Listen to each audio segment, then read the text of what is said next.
이제서야 너 알아봐서 미안하다. 정말 엄마예요? 비 오는 새벽 한 여자가 5살 딸을 업은 채 맨발로 달리고 있었습니다. 등 뒤에서 들려오던 건 남편의 욕설과 깨지는 유리 소리. 한때는 가족이었지만 이제 그녀에게 그는 공포 그 자체였죠. 단돈 3,500원. 갈 곳도 도와줄 사람도 없었습니다. 하지만 아이의 작고 뜨거운 이마를 느낀 순간 그녀는 더 이상 멈출 수 없었습니다. 그렇게 밤새 걸어 도착한 곳은 서울에서도 가장 비싸다는 평창동의 대저택. 그녀는 마지막 희망이라 믿고 초인종을 눌렀지만 돌아온 건 차갑게 뱉는 한 문장뿐이었습니다. 그 꼴로 여긴 왜 왔습니까? 그녀가 마주하게 될 진짜 운명은 지금부터 시작됩니다. 구독과 좋아요 부탁드립니다. 제발요. 민지야. 민지야 어디 있어? 한유라의 비명 같은 외침이 좁은 반지하 방을 가득 채웠다. 곰팡이 냄새가 진동하는 25평도 안 되는 공간에서 그녀는 5살배기 딸을 찾아 미친 듯이 방 안을 헤집고 다녔다. 하지만 정작 아이를 위협하는 건 다른 존재였다. 술에 취한 남편 강도훈이 딸의 유치원 가방을 거꾸로 들고 마구 흔들어대고 있었다. 색연필, 공책, 작은 인형들, 그리고 아이가 그린 가족 그림까지 바닥에 우수수 쏟아졌다. 이 안에 돈 숨겨뒀지? 내가 다 알아. 김밥집에서 받은 알바비, 내가 어디 숨겼는지 다 안다고. 강도훈의 충혈된 눈은 이성을 잃은 짐승 같았다. 원래 잘생긴 편이었던 그의 얼굴은 이제 술과 도박으로 망가져 누가 봐도 한눈에 알 수 있는 한량의 모습이었다. 3년 전만 해도 성실한 중소기업 대리였던 그는 대학 동기의 권유로 시작한 주식 투자에서 퇴직금을 포함한 전 재산 8천만 원을 단석 달 만에 날려버렸다. 처음엔 정말 빚을 갚으려고 노력했다. 하지만 정상적인 방법으로는 불가능했다. 그래서 그는 한 방을 노리기 시작했다. 경마장, 불법 도박장, 온라인 카지노. 갈수록 깊은 수렁으로 빠져들었다. 빚은 눈덩이처럼 불어났고 이자만 해도 한 달에 300만 원이 넘었다. 당신 제발. 민지 가방은 그만 뒤져요. 아이가 무서워하잖아요. 유라가 떨리는 목소리로 애원했지만 강도훈은 귀를 막았다. 아니, 듣지 않았다. 그의 머릿속엔 오직 내일 오전 10시까지 갚아야 할 200만 원의 사채 이자뿐이었다. 만약 못 갚으면 이번엔 정말 손가락이 잘릴 수도 있었다. 사채업자 형님이 지난주에 경고했었다. 닥쳐. 내가 어디다 숨겼는지 다 안다고. 김밥 가게 사장이 오늘 알바비 15만 원 줬다며? 그 돈 어디 있어? 강도훈이 거실장을 뒤지기 시작했다. 그릇들이 와장창 깨지고 서랍장의 옷가지들이 사방으로 날아갔다. 유라가 아끼던 찻잔 세트도 바닥에 떨어져 산산조각 났다. 구석에 웅크린 민지는 양손으로 귀를 막고 눈을 질끈 감은 채 작게 떨고 있었다. 엄마, 엄마. 아이의 작은 입술에서 새어나오는 떨리는 목소리. 유라의 가슴이 무너져 내렸다. 지난 3년간 수없이 참아왔다. 아이 아빠니까 언젠가 정신 차리겠지 하며 견뎠다. 매일 새벽 5시에 일어나 시장 김밥집에서 아침 장사를 돕고 오후엔 동네 세탁소에서 다림질을 하며 벌어온 돈. 저녁엔 편의점 야간 아르바이트까지 뛰었다. 하루 4시간도 채 못 자면서 벌어들인 한 달 소득이 200만 원. 한 푼 두 푼 모은 그 돈으로 강도훈의 빚을 메웠다. 민지 분유값을 아끼고 자신은 하루 한 끼로 버텨가며 모은 돈. 하지만 빚은 줄어들지 않았다. 오히려 더 늘어났다. 강도훈이 갚는 족족 또 빌렸기 때문이다. 찾았다. 강도훈이 승리의 함성을 질렀다. 그의 손에는 냉장고 뒤편에 테이프로 붙여둔 봉투가 들려 있었다. 유라의 마지막 비상금 5만 원. 민지 유치원비를 내려고 모아둔 돈이었다. 이것밖에 없어? 겨우 5만 원? 나머지는 어디 있어? 그게 다예요. 정말이에요. 이번 주는 알바비를 아직 못 받았어요. 거짓말하지 마. 내가 어디 숨겨뒀을 거야. 강도훈이 미친 듯이 집안을 뒤지기 시작했다. 장롱 속 옷가지들이 바닥에 내던져지고 이불과 베개가 찢겨졌다. 심지어 민지의 작은 책상 서랍까지 뒤집어 엎었다. 아빠, 그만해요. 무서워요. 민지가 울음을 터뜨리며 아빠에게 매달렸다. 그 순간 강도훈은 짜증이 폭발했다. 야, 이 꼬마야. 비켜. 그의 손이 민지의 작은 어깨를 거칠게 밀쳤다. 5살 배기 아이는 힘없이 뒤로 넘어졌다. 등이 모서리가 날카로운 책장에 부딪혔다. 으앙. 민지의 울음소리가 방 안을 가득 채웠다. 그 순간 유라의 안에서 무언가가 끊어지는 소리가 들렸다. 더 이상은 안 돼. 절대 안 돼. 이러다 정말 민지가 크게 다친다. 아니, 죽을 수도 있어. 공포가 분노로 바뀌었다. 끓어오르는 견딜 수 없는 분노. 그리고 결단. 유라는 피 묻은 발로 방 한쪽에 있던 낡은 배낭을 집어들었다. 옷가지 몇 벌과 민지의 여벌 옷, 그리고 칫솔과 수건을 마구 쑤셔 넣었다. 그리고 울고 있는 민지에게 다가가 아이를 꽉 안아 올렸다. 민지야, 엄마랑 가자. 응? 엄마. 아파요. 등이 아파요. 괜찮아, 엄마가 있잖아. 우리 이제 여기서 나가는 거야. 어디가? 야, 한유라. 내가 감히.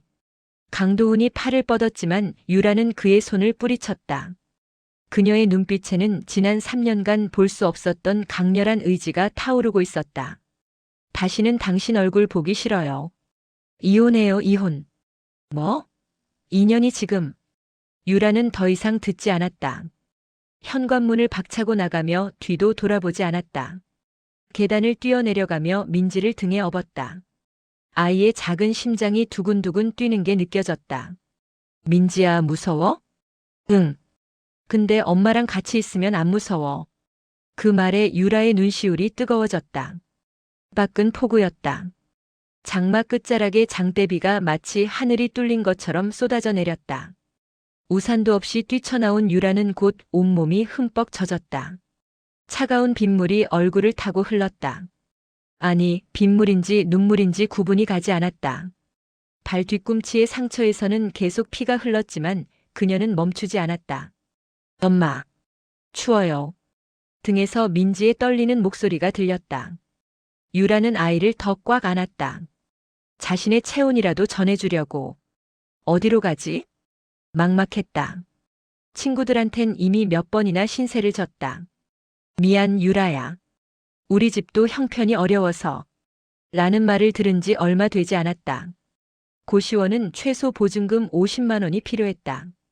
찜질방도 입장료 10,000원이 없었다. 지갑에 남은 돈은 달랑 3,500원. 한참을 비를 맞으며 걷던 유라는 버스 정류장 앞에 멈춰 섰다. 몸을 피할 곳이라도 필요했다. 유리 벽면에 기대어 숨을 고르던 그때 눈에 띈 것이 있었다. 빗물에 젖어 반쯤 떨어진 전단지 한 장. 분홍색 종이에 검은색 글씨로 인쇄된 전단지였다. 비에 젖어 잉크가 번져 있었지만 글씨는 읽을 수 있었다. 평창동 개인 저택 가사 도우미 급구. 장기 근무 가능자 우대. 숙식 제공 월급 250만 원. 자녀 동반 불가단 면담 후 협의 가능. 깔끔하고 성실한 분 환영. 전단지 아래에는 주소와 간단한 약도가 그려져 있었다. 평창동 423-17번지. 서울에서 가장 부유한 사람들이 산다는 그 동네. 유라의 손이 떨렸다. 자녀 동반 불가라는 문구가 가슴을 찔렀다. 하지만 그 뒤에 작은 글씨로 협의 가능이라고 써 있었다. 한번 부딪혀보자. 최악의 경우 거절당하더라도 지금보다 더 나쁠 순 없잖아. 유라는 젖은 전단지를 조심스럽게 떼어냈다. 종이가 찢어질 듯 물렁거렸지만 주소는 확인할 수 있었다. 결심이 섰다. 유라는 민지를 다시 업고 평창동 방향으로 걷기 시작했다. 빗속을 뚫고 가파른 언덕길을 오르고 또 오르고. 발바닥의 상처는 걸을 때마다 찢어지는 것 같았지만 그녀는 이를 악물고 견뎠다. 엄마, 어디 가는 거야? 좋은 곳. 우리 따뜻한 곳 갈 거야. 밥도 줘? 응, 맛있는 밥도 먹을 수 있을 거야. 민지의 작은 대답이 들렸다. 그럼 좋아. 나 배고파. 그 말에 유라의 가슴이 미어졌다. 오늘 저녁 민지는 제대로 된 식사를 하지 못했다. 남편이 집에 들이닥치기 전에 먹이려던 라면마저 엎어졌었다. 그렇게 40분을 걸었을까? 비는 점점 더 세차게 내렸다. 하지만 유라는 멈추지 않았다. 드디어 평창동 주택가에 도착했다. 높은 담벼락들, 육중한 대문들, 잘 가꿔진 정원들. 다른 세상 같았다. 번지수를 확인하며 걷다가 유라는 423-17번지 앞에 멈춰 섰다. 3미터는 좋게 되어 보이는 높은 회색 담벼락. 육중한 철문. 문패에는 박재현이라는 이름이 금색으로 새겨져 있었다. CCTV가 곳곳에 설치되어 있었다. 유라는 심호흡을 했다.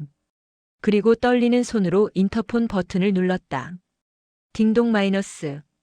긴 침묵. 그리고 스피커에서 날카로운 남자 목소리가 흘러나왔다. 누구십니까? 저기 전단지 보고 왔습니다.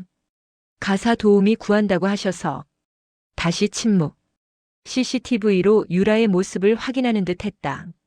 카메라가 윙 소리를 내며 움직였다. 지금 몇 시인 줄 아십니까? 그리고 그 꼴이 뭡니까? 면접은 낮 시간에 예약제로 받습니다. 유라는 자신의 모습을 내려다봤다. 흠뻑 젖은 낡은 블라우스, 지늘기 튠 청바지, 피가 밴 맨발의 운동화. 그리고 등에 업힌 아이. 면접을 보러 온 모습이라기엔 너무나 초라하고 비참했다. 죄송합니다. 하지만 정말 절박한 상황입니다. 잠깐만이라도 문을 열어주실 수 없을까요? 제발. 안 됩니다. 내일 낮에 다시 연락하십시오.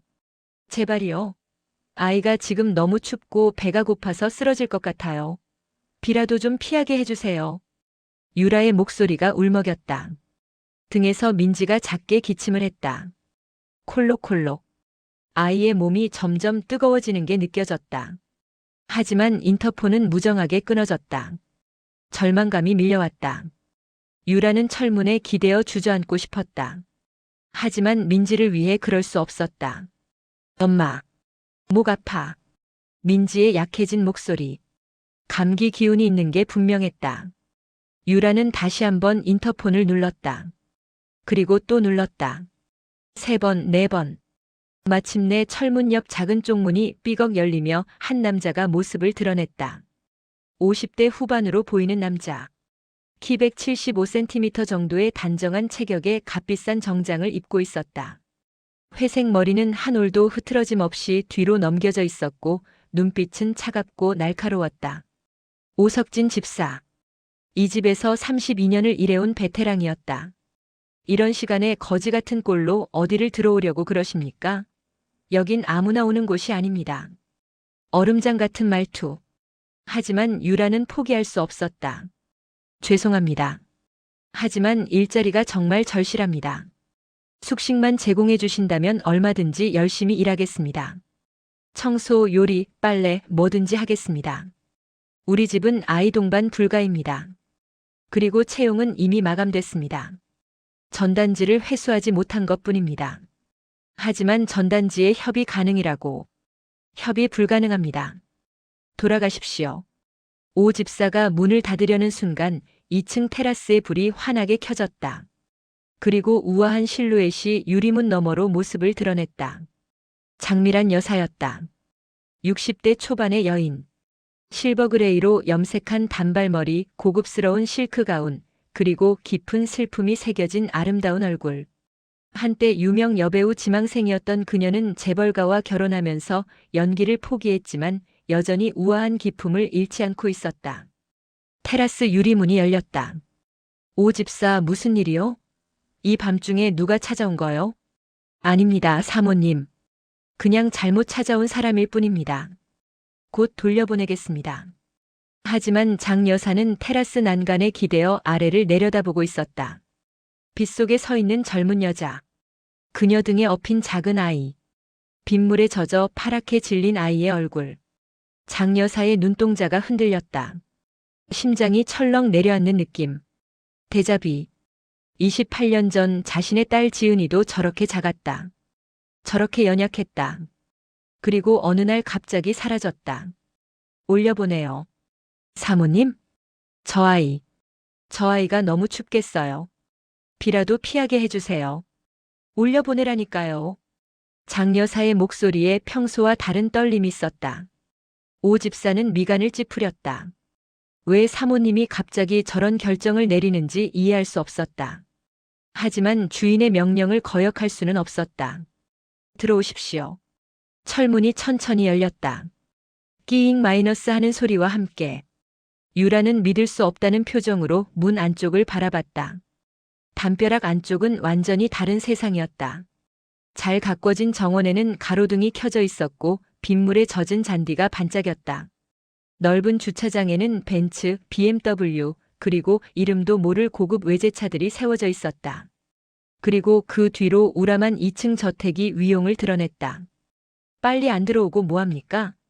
오 집사의 재촉에 유라는 황급히 발걸음을 옮겼다. 젖은 운동화가 대리석 바닥을 밟을 때마다 물기가 뚝뚝 떨어졌다. 현관문을 들어서자 더욱 압도적인 광경이 펼쳐졌다.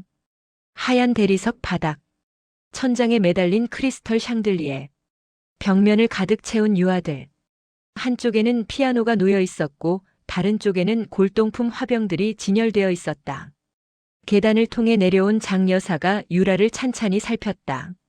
이름이 한유라입니다. 나이는 33입니다. 아이는 민지라고 합니다. 올해 5살이에요.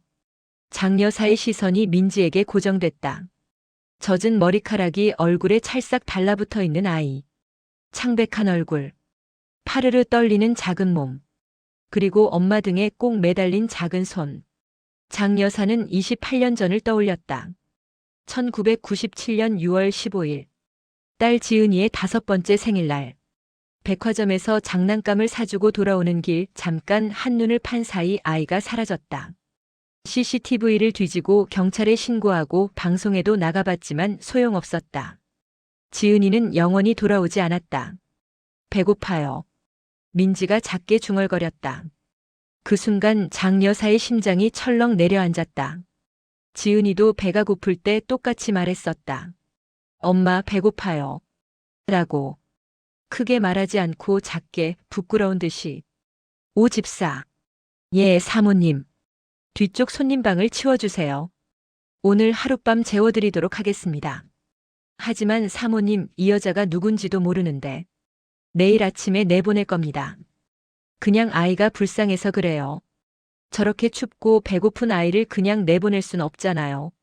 장 여사는 그렇게 말했지만 자신도 왜 이런 결정을 내렸는지 정확히 설명할 수 없었다. 그저 저 엄마와 아이를 그냥 보낼 수가 없었다. 뭔가 이상한 느낌, 끌리는 느낌. 주방에서 따뜻한 음식 좀 내오세요. 미역국이랑 밥 그리고 아이가 먹을 수 있는 부드러운 반찬들로요. 깨끗한 수건이랑 옷까지도 준비하고요. 알겠습니다. 오 집사는 못마땅한 표정으로 고개를 숙이고 물러났다. 하지만 그의 눈빛 깊은 곳에는 뭔가 불안한 기색이 스쳐 지나갔다. 유라는 꿈을 꾸는 것만 같았다. 방금까지 폭우 속을 헤매며 절망에 빠져 있었는데 이제는 이런 대저택에 따뜻한 실내에 있다니. 믿을 수가 없었다. 고맙습니다. 정말 감사합니다. 평생 은혜 잊지 않겠습니다. 유라가 고개를 깊이 숙이며 말했다. 목소리가 떨렸다. 장 여사는 대답 대신 민지를 바라봤다. 아이 얼굴 좀 보여줄래요? 유라가 조심스럽게 민지를 내려놓았다. 민지는 수줍게 장 여사를 올려다봤다. 큰 눈, 작은 코, 도톰한 입술. 장 여사는 무릎을 굽혀 아이와 눈높이를 맞췄다. 이름이 민지구나. 예쁜 이름이네. 몇 살이야? 5살이에요. 그래, 5살. 우리 지은이랑 같은 나이였네. 아니, 같았었지. 장 여사의 손이 떨리며 민지의 머리를 쓰다듬었다. 부드러운 머리카락의 감촉. 작고 따뜻한 머리. 그 순간 그녀의 눈가에 눈물이 맺혔다. 28년 만에 다시 만진 5살 아이의 머리카락. 잃어버린 딸은 이제 33이 되었을 것이다. 유라와 같은 나이. 하지만 장 여사의 기억 속 지은이는 영원히 5살로 멈춰 있었다. 사모님. 오 집사가 수건과 옷가지를 들고 돌아왔다. 손님방으로 안내해드리겠습니다. 따라오십시오. 유라는 민지의 손을 잡고 오 집사를 따라갔다. 긴 복도를 지나 저택 뒤편의 작은 방으로 안내받았다. 손님방이라고 하기엔 너무 아늑하고 따뜻한 공간이었다. 깨끗한 침대, 화장대, 옷장, 그리고 작은 책상까지. 유라가 살던 반지하 방보다 훨씬 넓고 쾌적했다. 씻을 수 있는 욕실은 옆방에 있습니다. 10분 후에 식사를 가져다 드리겠습니다. 오 집사가 나가자 유라는 민지를 침대에 앉혔다. 민지야, 괜찮아? 응. 엄마, 여기 좋아. 따뜻해. 그치? 오늘은 여기서 푹 자자. 엄마가 씻겨줄게. 유라는 민지를 욕실로 데려가 따뜻한 물로 목욕을 시켰다. 아이의 몸에서 긴장이 풀리는 게 느껴졌다. 옷을 갈아입히고 방으로 돌아오자 문 앞에 식사가 차려져 있었다. 따뜻한 미역국, 갓 지은 밥, 계란찜, 그리고 아이가 좋아할 만한 소시지와 삶은 브로콜리. 디저트로는 딸기까지. 민지의 눈이 반짝였다. 엄마, 진짜 먹어도 돼? 그럼 우리 민지 많이 먹어. 모녀는 그렇게 처음으로 따뜻한 저녁을 먹었다. 민지는 밥 한 공기를 뚝딱 비웠고 유라도 오랜만에 제대로 된 식사를 했다. 식사를 마치고 민지를 재운 후 유라는 창밖을 바라봤다. 비는 여전히 내리고 있었다. 하지만 이곳은 따뜻했다. 안전했다. 내일은 어떻게 되려나? 불안했지만 오늘 하루만큼은 감사했다. 이 집의 주인에게 그리고 운명에게. 유라는 배낭 속 물건들을 확인했다. 옷가지 몇 벌, 민지의 인형, 그리고 배낭 맨 밑바닥에 숨겨둔 낡은 손수건. 그녀는 손수건을 꺼내 들여다봤다. 하얀 천에 파란 새가 수놓아진 작은 손수건. 고아원에 맡겨질 때 유일하게 가지고 있던 물건. 어머니의 흔적이라고 믿었던 유일한 증거. 엄마는 누구였을까? 왜 나를 버렸을까? 평생 품어온 질문. 하지만 답은 없었다.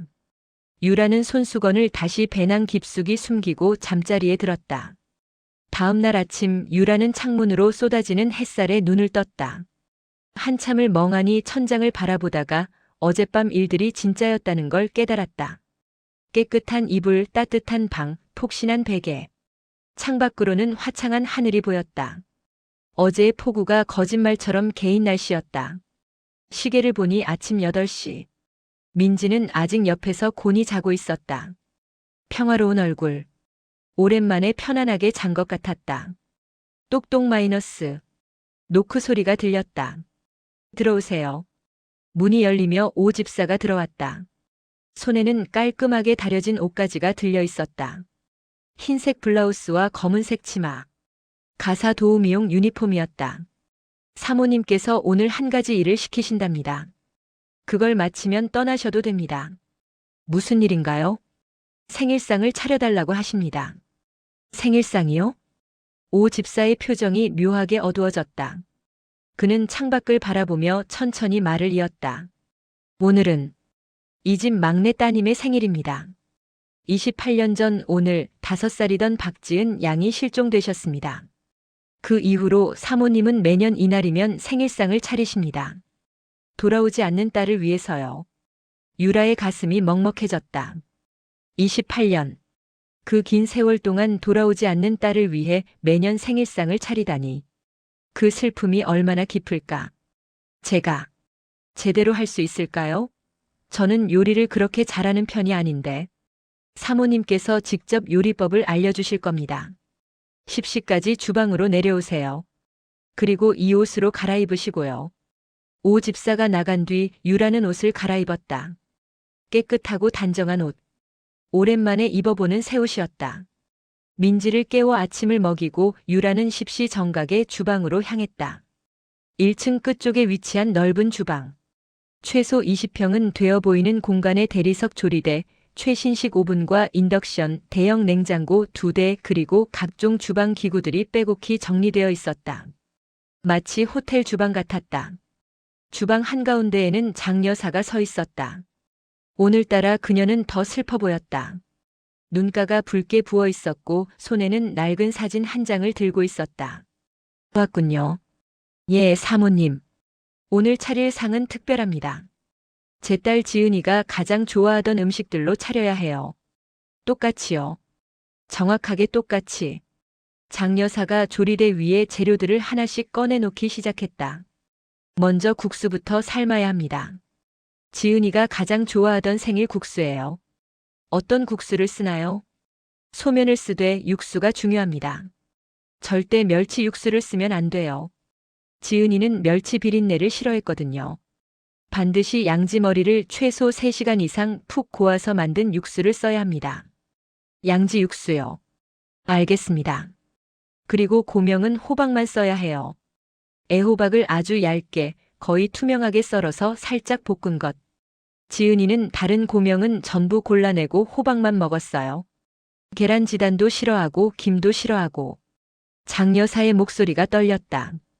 유라는 조용히 고개를 끄덕이며 지시를 따랐다. 냉장고에서 양지를 꺼내 찬물에 담갔다. 핏물을 빼내고 깨끗이 씻어서 큰 냄비에 넣었다. 물을 붓고 불을 켰다. 물이 끓고 고기가 익으며 진한 향이 퍼지기 시작했다. 유라는 국수를 삶기 위해 준비를 했다. 그런데 이상했다. 육수를 저으며 유라는 묘한 기시감을 느꼈다. 이 냄새, 이 향. 어디선가 맡아본 것 같았다. 아주 오래전 까마득한 기억 저편에서. 뭐지? 왜 이렇게 익숙하지? 유라의 손이 저절로 움직였다. 참기름 병을 집어들어 국물에 한 방울 떨어뜨렸다. 그리고 냉장고를 열어 청양고추를 꺼내 아주 잘게 다졌다. 그것을 국물에 아주 조금 넣었다. 뭐 하는 겁니까? 날카로운 목소리. 오 집사가 어느새 주방 입구에 서서 유라를 노려보고 있었다. 사모님께서 양지 육수에 호박 고명만 넣으라고 하셨습니다. 왜 제멋대로 다른 걸 넣습니까? 당신 지금 장난하는 겁니까? 아, 죄송해요. 그냥. 손이 저절로. 제가 왜 그랬는지 모르겠어요. 유라는 당황했다. 정말 무의식적으로 한 행동이었다. 마치 몸이 기억하고 있는 것처럼. 왜 그랬는지 자신도 설명할 수 없었다. 장 여사가 빠른 걸음으로 다가왔다. 참기름과 청양고추를 넣었나요? 죄송합니다, 사모님. 제가 실수를. 국물 맛 좀 봐도 될까요? 장 여사가 국자로 국물을 떠서 조심스럽게 맛을 봤다. 순간 시간이 멈춘 것 같았다. 장 여사의 눈이 크게 떠졌다. 손이 떨렸다. 국자가 손에서 미끄러져 조리대에 떨어졌다. 철컥 마이너스. 국물이 튀었지만 장 여사는 신경 쓰지 않았다. 사모님. 오 집사가 달려들었지만 장 여사는 그대로 굳어 있었다. 그녀의 눈에서 눈물이 주르륵 흘러내렸다. 이 맛. 이게 어떻게. 사모님 괜찮으십니까? 어디 불편하십니까? 지은이. 우리 지은이가 좋아하던 그 맛이에요. 정확히 똑같아요. 장 여사의 목소리가 떨렸다. 28년 전, 5살 지은이는 유독 까다로운 입맛을 가졌었다. 일반 국수는 절대 먹지 않았다. 식당에서 파는 국수도 할머니가 끓여주는 국수도 거부했다. 오직 엄마가 특별하게 만들어주는 국수만 먹었다. 양지를 푹 고아 만든 육수에 참기름 한 방울, 그리고 다진 청양고추를 살짝. 아이는 그것을 엄마표 특별국수라고 불렀고 생일마다 그 국수를 먹고 싶어 했다. 하지만 지은이가 실종된 후 장 여사는 그 레시피를 누구에게도 말한 적이 없었다. 남편에게도 다른 자식들에게도 오 집사에게도. 오직 자신과 지은이만 아는 비밀이었다. 그런데 이 여자는 어떻게 알았을까? 어떻게 정확히 똑같은 맛을 냈을까? 당신, 이 국수를 어디서 먹어봤나요? 장 여사가 유라의 어깨를 붙잡았다. 소나귀에 힘이 들어갔다. 유라는 혼란스러웠다. 모르겠어요. 정말 모르겠어요. 그냥 갑자기 손이 움직였어요. 이 맛이 왠지 익숙한 것 같았어요. 마치 옛날에 아주 어릴 때 먹어본 것 같은. 익숙하다고요? 어릴 때 먹어봤다고요? 네. 확실하지는 않지만 느낌이 그래요. 하지만 저는 고아원에서 자랐거든요. 6살 이전 기억이 거의 없어요. 고아원? 장 여사의 얼굴이 새하얗게 질렸다. 손이 더욱 세게 유라의 어깨를 움켜쥐었다. 몇 살 때부터 고아원에 있었나요? 어느 고아원이었나요? 잘 모릅니다. 제 기억은 6살쯤부터 시작돼요. 서울 은평구에 있는 소망의 집이라는 고아원이었는데 그 전 기억은 전혀 없어요. 원장 선생님이 그러시길 어느 날 갑자기 경찰이 저를 데려왔다고. 장 여사의 손이 떨렸다. 은평구. 그곳은 지은이가 실종된 장소에서 그리 멀지 않았다. 오 집사, 저 사진 좀 가져오세요. 거실 장식장에 있는 지은이 5번째 생일 사진. 사모님 설마. 빨리요. 지금 당장. 오 집사는 불안한 표정으로 거실로 달려갔다. 잠시 후 은색 액자를 들고 돌아왔다. 28년 전 지은이의 5번째 생일 사진이었다. 케이크 앞에서 환하게 웃고 있는 어린 소녀. 분홍색 원피스를 입고 머리에는 작은 티아라를 쓰고 있었다. 그리고 그 아이의 손에는 하얀 손수건이 쥐어져 있었다. 파란 새가 수놓아진 작은 손수건. 유라는 그 사진을 보는 순간 심장이 멎는 것 같았다. 저 손수건은. 손이 떨렸다. 호흡이 가빠졌다. 그녀는 자신의 배낭 속 깊은 곳에 숨겨둔 평생 간직해온 그 손수건을 떠올렸다. 똑같았다. 정확히 똑같았다. 그날 밤 유라는 잠을 이룰 수 없었다. 손님방 침대에 누워 천장을 바라보며 수없이 뒤척였다. 옆에서는 민지가 평화롭게 자고 있었지만 유라의 머릿속은 복잡했다. 사진 속 손수건. 참기름과 청양고추를 넣은 국수. 6살 이전의 기억이 전혀 없다는 사실. 그리고 이상하게도 이 집에 들어섰을 때부터 느껴지던 묘한 익숙함. 설마. 아니야, 말도 안 돼. 유라는 고개를 저었다. 하지만 부인할 수 없는 증거들이 하나둘 쌓여갔다. 새벽 2시. 유라는 벌떡 일어나 자신의 낡은 배낭을 뒤지기 시작했다. 배낭 맨 밑바닥 찢어진 안감 사이에 평생 숨겨둔 그것. 있었다. 손수건이었다. 오랜 세월 때문에 누렇게 바랜 하지만 여전히 파란 세자수가 선명한 그 손수건. 유라의 손이 떨렸다. 고아원 원장 선생님은 말했었다. 유라야, 내가 우리 고아원에 왔을 때 이것만 꽉 쥐고 있었단다. 경찰 아저씨가 너를 데려왔는데 내 손에 이 손수건이 있었어. 틀림없이 내 엄마가 준 거겠지. 소중히 간직해. 그때는 무슨 의미인지 몰랐다. 그저 엄마의 유일한 흔적이라고 생각하고 28년간 보물처럼 간직했다. 하지만 지금 이 저택에 잃어버린 딸이 쥐고 있던 손수건과 똑같다니. 유라는 손수건을 펼쳐들고 창밖 달빛에 비춰봤다. 파란색. 작지만 정교한 자수. 손수건 모서리에는 작은 글씨로 제이. 이라는 이니셜이 새겨져 있었다. 제이. 이. 지은. 박지은. 내가. 정말. 이 집의 딸이란 말인가. 유라는 손수건을 가슴에 꽉 안았다. 눈물이 흘러내렸다. 하지만 그녀는 몰랐다. 복도의 문틈 사이로 이 모든 것을 지켜보는 눈이 있다는 것을. 오석진 집사였다. 그는 숨을 죽이고 유라의 모든 행동을 관찰했다. 손수건을 꺼내는 것, 달빛에 비춰보는 것, 눈물을 흘리는 것. 젠장. 진짜 딸이 맞구나. 오 집사는 조용히 자신의 방으로 돌아갔다. 책상 서랍을 열었다. 안에는 두툼한 서류철이 가득 들어 있었다.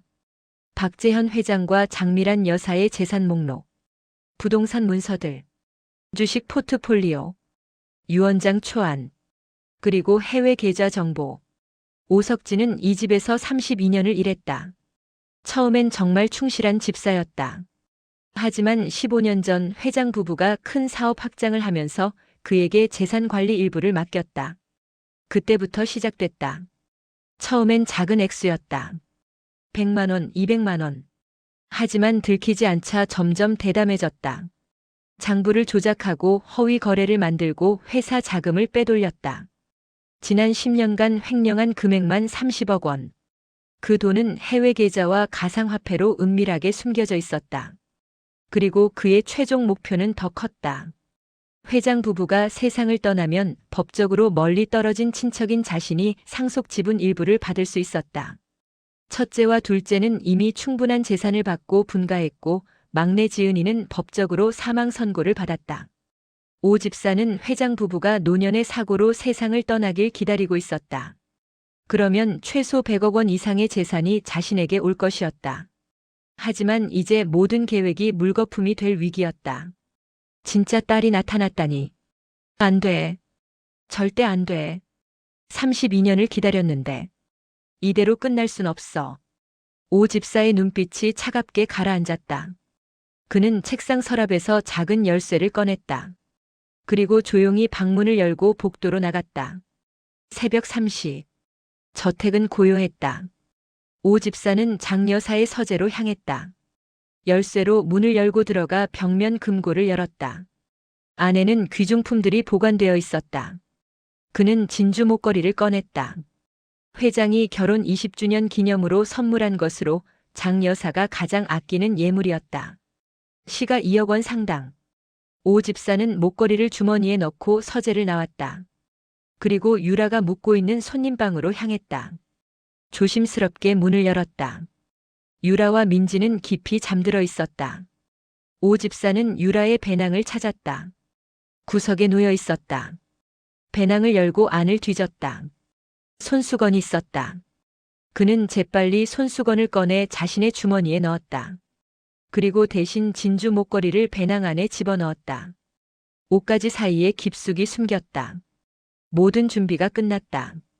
오 집사는 조용히 방을 빠져나왔다. 다음 날 아침 10시. 이상하네. 장 여사가 서재에서 나오며 중얼거렸다. 뭐가 이상하십니까, 사모님? 오 집사가 물었다. 완벽하게 평온한 표정으로. 내 진주 목걸이가 없어. 분명 금고에 넣어뒀는데. 혹시 다른 곳에 두신 건 아니십니까? 아니야. 틀림없이 금고에 넣었어. 지난주에 확인했는걸. 장 여사가 불안한 표정으로 서재로 다시 들어갔다.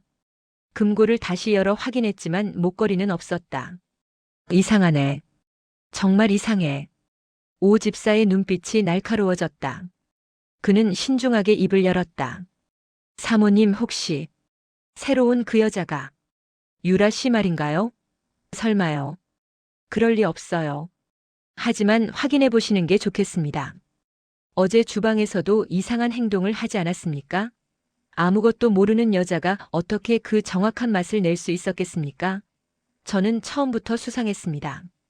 장 여사는 망설였다. 마음 한편으로는 유라를 믿고 싶었다. 혹시 자신의 딸이 아닐까 하는 희망도 있었다. 하지만 2억 원짜리 목걸이가 사라졌다. 확인해 봐야겠네요. 장 여사는 무거운 발걸음으로 손님방으로 향했다. 오 집사가 뒤따라왔다. 똑똑 마이너스. 유라 씨? 계세요? 문이 열리고 유라가 민지와 함께 나왔다. 사모님 무슨 일이세요? 실례지만 당신 가방 좀 확인해 봐도 될까요? 네. 왜요? 유라의 표정이 당황스러워졌다.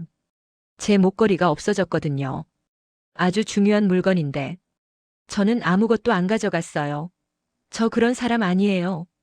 유라의 목소리가 떨렸다. 그럼 가방을 보여주시면 되잖아요. 혐의를 벗으시려면요. 오 집사가 비아냥거리듯 말했다. 유라는 억울했지만 어쩔 수 없었다. 떨리는 손으로 배낭을 들어 조리대 위에 올렸다. 제가 직접 확인하겠습니다.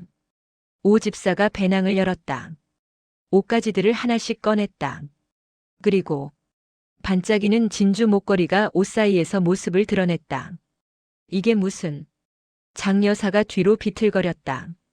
회장님, 큰일입니다. 오 집사가 2층을 향해 소리쳤다. 2층에서 박재현 회장이 급히 내려왔다. 70대 초반의 단정한 노신사.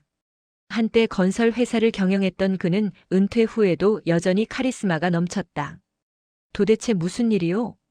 이 여자가 사모님의 예물을 훔쳤습니다. 보십시오. 오 집사가 목걸이를 들어보였다. 유라는 눈물을 흘리며 고개를 저었다. 아니에요. 저는 정말 모르는 일이에요. 누군가 제 가방에 넣은 거예요.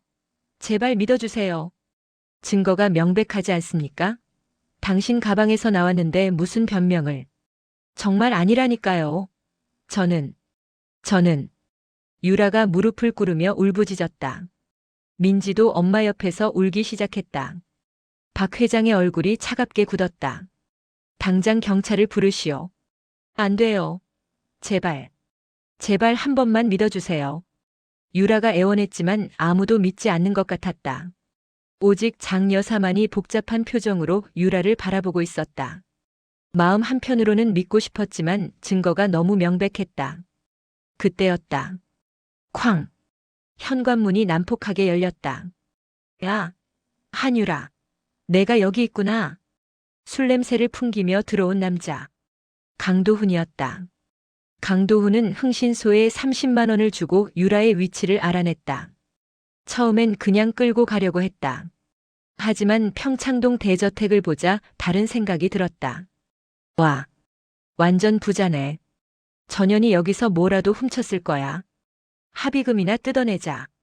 당신 왜 여기까지 와요? 유라가 소리쳤다. 민지는 무서워서 엄마 뒤로 숨었다. 왜 왔냐고? 내 마누라 데려가러 왔지. 내가 어디 감히 날 버리고 도망쳐? 강도훈이 비틀거리며 안으로 들어왔다. 이 사람이 누구요? 박 회장이 물었다. 제 남편입니다. 남편? 그럼 공범이로군요. 오 집사가 냉소를 흘렸다. 강도훈은 상황을 대충 파악하고는 오히려 기고만장해졌다. 그래, 맞아요. 우리가 짜고 당신 내 집 물건 훔치려고 했어요. 그러니까 경찰 부르기 전에 합의금이나 주시죠. 5천만 원. 아니, 1억만 주면 조용히 사라질게요. 이 파렴치한 놈. 박 회장이 경호원들을 불렀다. 대문 밖에 대기하던 경호원 2명이 달려들어왔다. 하지만 강도훈은 미친 듯이 소리쳤다. 내 마누라 데려갈 거야. 내가 감히. 내가 얼마나 고생했는데. 내 돈 다 갚기 전엔 어림도 없어. 그는 유라에게 달려들어 머리채를 움켜쥐었다. 아, 엄마. 민지가 비명을 질렀다. 경호원들이 강도훈을 떼어내려 했지만 술에 취한 그는 악착같이 유라를 놓지 않았다. 이년아, 너는 내 거야. 내가 허락하지 않으면 넌 절대 자유로울 수 없어. 평생 내 밑에서 벗어날 수 없다고. 나요? 제발 나요. 유라가 발버둥 쳤다. 민지는 울부짖었다. 장 여사는 비명을 질렀다. 경호원들과 강도훈이 뒤엉켜 난투극이 벌어졌다. 그 순간 강도훈이 유라를 억지로 현관문 쪽으로 끌고 가려고 있는 힘껏 잡아당겼다. 찌징 마이너스. 유라의 낡은 블라우스 오른쪽 소매가 길게 찢어졌다. 드러난 유라의 팔뚝. 그곳에는 선명한 흉터가 있었다. 반달 모양의 깊고 오래된 하얀 흉터. 멈춰. 모두 멈춰. 장 여사의 비명 같은 외침이 저택 전체를 울렸다. 모두가 멈췄다. 장 여사는 떨리는 걸음으로 유라에게 다가와 그 팔을 붙잡았다. 양손으로 꽉. 마치 절대 놓치지 않겠다는 듯이. 이 흉터는 장 여사의 손가락이 유라의 팔뚝 흉터를 따라 천천히 움직였다. 어떻게 생긴 거죠? 대답해요. 저 모릅니다. 제가 기억하기 전부터 있었어요. 고아원 원장 선생님이 그러시길 제가 왔을 때 이미 있었다고. 장 여사의 눈에서 눈물이 폭포처럼 쏟아졌다. 28년 전 6월 14일이었어요. 지은이 생일 하루 전날. 내가 거실에서 화분을 치우다가 깨진 조각에 발을 헛디뎠죠. 장 여사의 목소리가 떨렸다. 넘어질 때 지은이를 제대로 감싸지 못했어요. 아이 팔이 화분 조각에 깊게 베었고 병원 응급실에 가서 6반을 꿰맸어요. 의사가 그랬죠. 흉터가 남을 거라고. 반달 모양으로. 유라의 몸이 굳었다. 그리고 지은이는 그 일주일 후에 실종됐어요. 28년 전 오늘. 생일날. 박 회장이 빠른 걸음으로 다가왔다. 그의 손도 떨렸다. 그 흉터. 정말 우리 지은이. 병원에 기록이 남아있을 거예요. 서울대병원 응급실. 1997년 6월 14일. 장 여사가 오 집사를 돌아봤다. 눈빛이 차가워졌다. 오 집사, 손수건 어디 있소? 예? 무슨 말씀을? 이 여자가 배낭에 숨기고 있던 파란 새 손수건. 당신이 가져갔죠? 그리고 대신 목걸이를 넣었고. 오 집사의 얼굴이 창백해졌다. 사모님, 그게 무슨. 주머니를 확인해봐. 박 회장의 명령에 경호원들이 오 집사를 붙잡았다. 그는 발버둥 쳤지만 소용없었다. 경호원이 그의 재킷 안주머니를 뒤졌다. 나왔다. 낡은 하얀 손수건. 파란 새가 수놓아진 손수건. 이건 지은이의 것. 장 여사가 손수건을 받아들고 흐느꼈다. 모서리에 J. 이 이니셜을 손가락으로 쓰다듬었다. 당신이 우리 딸을 돌려보내지 않으려고. 감히. 아닙니다. 저는. 입 닥쳐. 박 회장의 호통. 회장님의 서재를 조사하십시오. 그리고 오석진의 방도 전부 뒤지세요. 분명 증거가 있을 겁니다. 경호원들이 움직였다. 1시간 후. 오 집사의 방에서 횡령 증거 서류들이 쏟아져 나왔다.